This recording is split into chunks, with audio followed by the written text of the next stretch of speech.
Welcome back to our read along of White Fragility: Why It's So Hard to Talk to White People About Racism by Robin DiAngelo. I encourage you all to get your own copy of this book. I have three now, a couple of which are out on loan.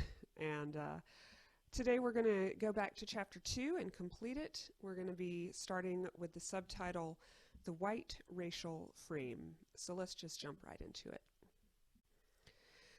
Sociologist Joe Fegan coined the term white racial frame to describe how whites circulate and reinforce racial messages that position whites as superior.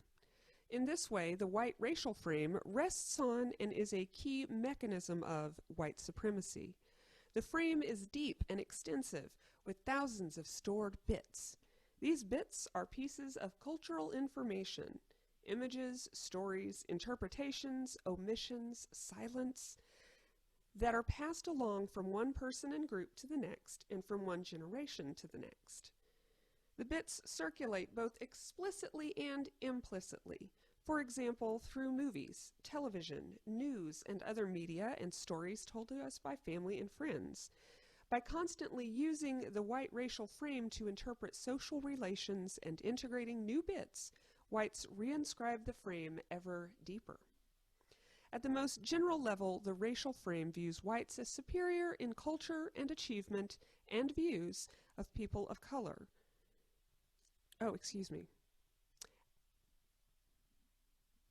At the most general level, the racial frame views whites as superior in culture and achievement and views people of color as generally of less social, economic, and political consequence. People of color are seen as inferior to whites in the making and keeping of the nation.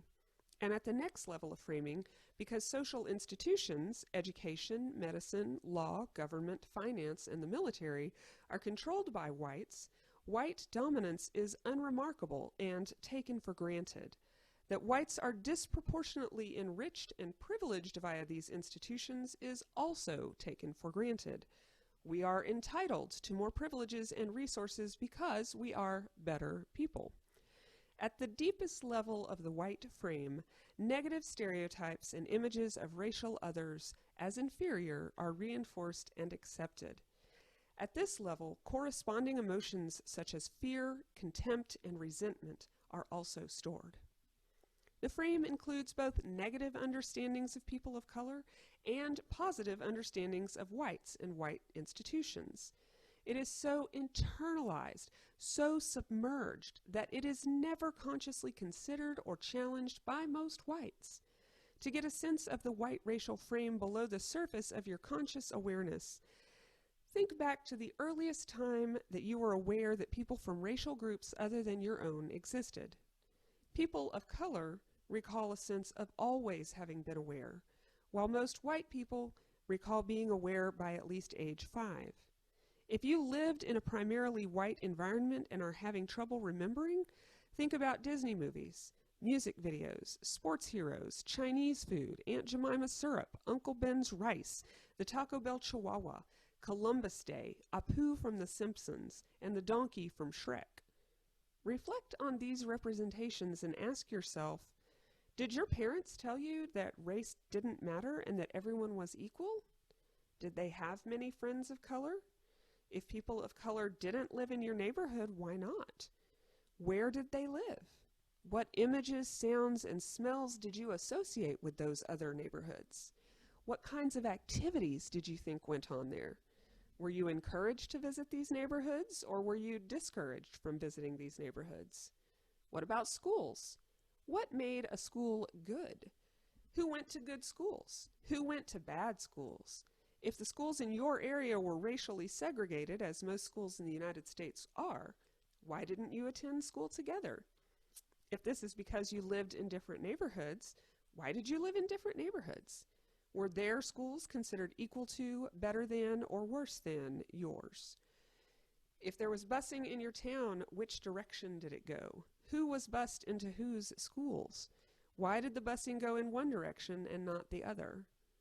If you went to school together, did you all sit together in the cafeteria? If not, why not? Were the honors or advanced placement classes and the lower track classes equally racially integrated? If not, why not? Now think about your teachers. When was the first time you had a teacher of the same race as yours? Did you often have teachers of the same race as you? Most white people, in reflecting on these questions, realize that they almost always had white teachers. Many did not have a teacher of color until college. Conversely, most people of color have rarely, if ever, had a teacher who reflected their own races. Why is it important to reflect on our teachers in our effort to uncover our racial socialization and the messages we receive from schools?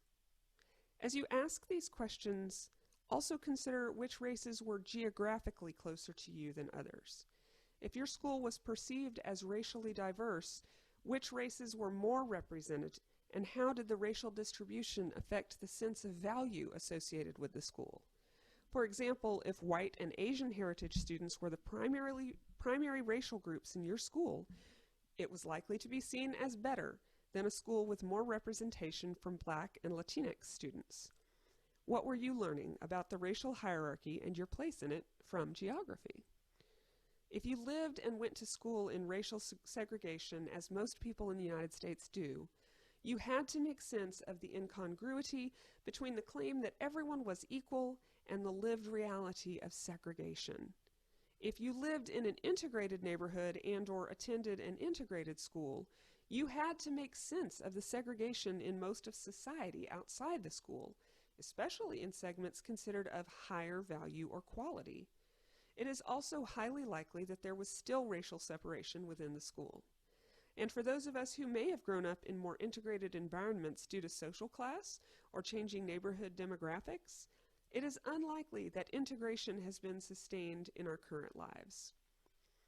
Reflection on these questions provides an entry point into the deeper messages that we all absorb and that shape our behavior and responses below the conscious level.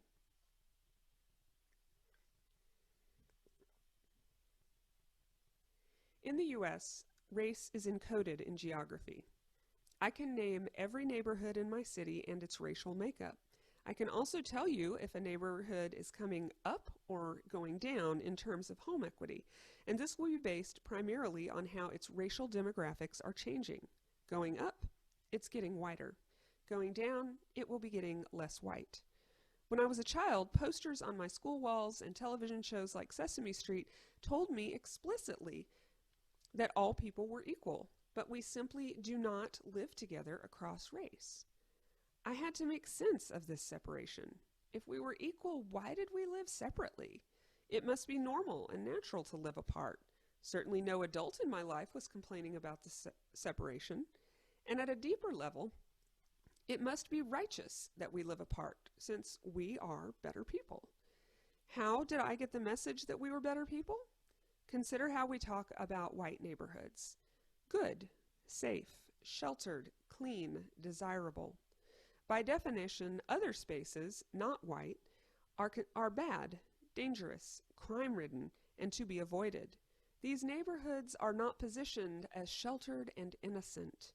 In these ways, the white racial frame is under construction. Predominantly white neighborhoods are not outside of race. They are teeming with race. Every moment we spend in those environments reinforces powerful aspects of the white racial frame, including a limited worldview, a reliance on deeply problematic depictions of people of color, comfort in segregation with no sense that there might be value in knowing people of color, and internalized superiority. In turn, our capacity to engage constructively across racial lines becomes profoundly limited. To illustrate an early lesson in white racial framing, imagine that a white mother and her white child are in the grocery store. The child sees a black man and shouts out, "Mommy, that man's skin is black." Several people, including the black man, turn to look. How do you imagine the mother would respond? Most people would immediately put their finger to the mouth and say, "Shush." When white people are asked what the mother might be feeling, Most agree that she is most likely to feel anxiety, tension, and embarrassment. Indeed, many of us have had similar experiences wherein the message was clear. We should not talk about race. When I use this example with my students, sometimes a student will say that the mother is just teaching her child to be polite. In other words, naming this man's race would be impolite. But why? What is shameful about being black? So shameful that we should pretend we don't notice? The mother's reaction would probably be the same if the man had a visible disability or of some kind or was obese. But if the child had seen a white person and shouted out, "Mommy, that man's skin is white," it is unlikely that the mother would feel the same anxiety, tension, and embarrassment that would have accompanied the first statement. Now imagine that the child had shouted out how handsome the man was or how strong. These statements would probably be met with chuckles and smiles. The child would not likely be shushed because we consider these statements compliments. The example of a child publicly calling out a black man's race and embarrassing the mother illustrates several aspects of white children's racial socialization. First, children learn that it is taboo to openly talk about race. Second, they learn that people should pretend not to notice undesirable aspects that define some people as less valuable than others. A large birthmark on someone's face or a person using a wheelchair, for instance. These lessons manifest themselves later in life when white adults drop their voices before naming the race of someone who isn't white, and especially so if the race being named is black, as if blackness were shameful or the word itself were impolite. If we add all the comments we make about people of color privately, when we are less careful, we may begin to recognize how white children are taught to navigate race. That's the end of today's reading. Once again, I invite you and encourage you to purchase your own copy of White Fragility by Robin DiAngelo, Why It Is So Hard to Talk to White People About Race. Thanks so much for joining us, and we'll see you again soon. Thanks.